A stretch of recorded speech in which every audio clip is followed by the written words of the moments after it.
Well, hi everyone, and welcome back to another fun-filled edition. See, I've got the microphone adjusted this time. Another fun-filled edition of Adam's Music Box, where today I want to talk to you about one of the best cult bands of all time. They had some hits. FM radio in some markets really loved them, and they were known particularly for their wild and bombastic live shows. And of course, I'm talking about the Tubes, pictured behind me. Now, the Tubes were a San Francisco band with everything that that would entail. They're probably best known for their biting sarcasm and wit. Most of their lyrics tended to mock commercialism.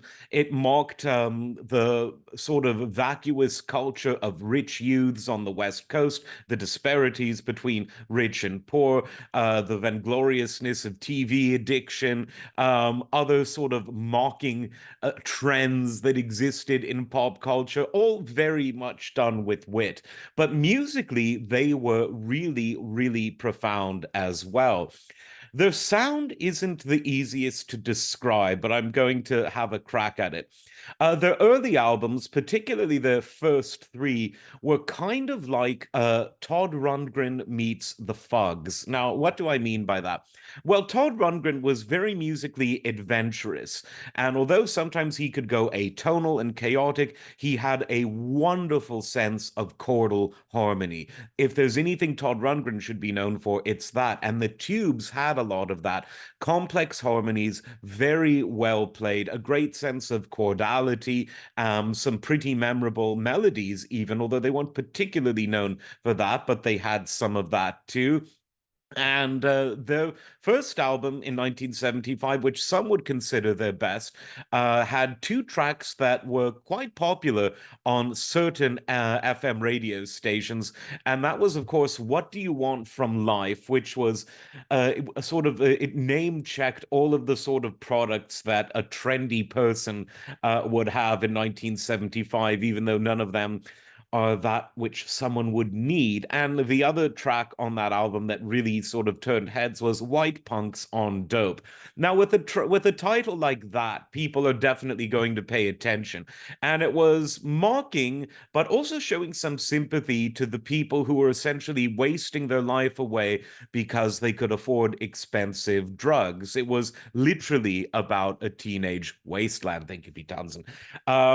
And they went on to become very well known on the live circuit because their live shows were musical theater. They were compared to the Rocky Horror Picture Show in the sense that it was both absurd but highly staged, and the audiences loved to get involved. And that was a big reason that the band remained so popular, even though their albums weren't really a household name among mainstream audiences.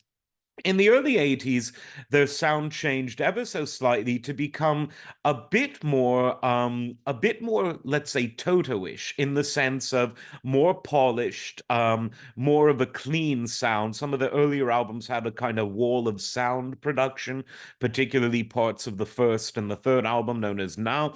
But by the 80s, they refined their sound to this more slick, very well played format, retaining and in many ways exceeding in terms of their chordal sophistication. And my favorite album of all that they did was from that period, and it was called The Completion Backwards Principle. Don't worry, no straight ahead titles for them. And all of the wit was there, all of the scathing sarcasm was there. They had it all. But that album was, again, one of the reasons I consider it a sort of undiscovered classic was because it had no filler. It was an album that you could listen to cohesively and appreciate beginning to end. And I think that that's really what makes a great album. And of course, they had quite a lot of success with the follow up to that from 83, known as Outside Inside, because the track She's a Beauty, voila, it got played on the new wave stations, it got played on some of the AOR stations, and that was sort of their flirtation with fame. But they'll always be best known as a band whose fans kind of like to think of themselves as a privileged member of a club. Oh, you guys are listening to, I don't want to name any bands in Shayla, but you guys, you know what was big between 1975 and 1984, but I listened to the Tube. So that there was a bit of that, which can be kind of fun, but kind of annoying. But the band themselves were always sort of lighthearted in their approach to theater, to satire, and their understated but undeniable musical sophistication. So if you want to join a cult, just don't. But if you want to join a music, let's say, club, become a Tubes fan because it's a rarefied group, but you'll meet some interesting people. Like I said, the early stuff, a bit of Todd Rundgren meets the Fugs, who were sort of a very extremely political, folky rock band who talked about, the CIA at a time when you weren't really supposed to do that, kind of like now. And then later they retained the Fugs attitude to lyrics and sounded a bit more like Toto. That might sound weird, and yeah, it was, but it really worked. So here's to the Tubes.